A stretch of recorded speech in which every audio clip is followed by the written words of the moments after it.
Ink మాకు వ్యక్తిగా చూస్తున్నారు, అందరూ నన్ను భ్రష్టుగా చూస్తున్నారు, అందరూ నన్ను క్షమించబడిన వ్యక్తిగా చూస్తున్నారు.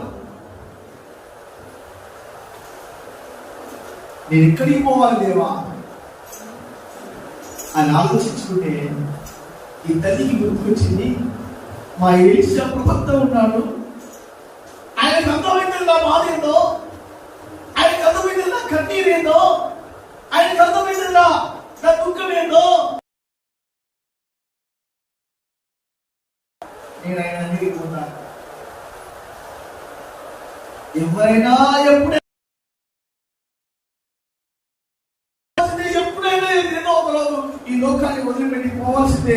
ఎవరిని మనం తక్కువగా చూడద్దని ప్రభుపేట సంఘాన్ని నేను బతిలాడుతున్నాను. సంఘమా, మన బిడ్డలను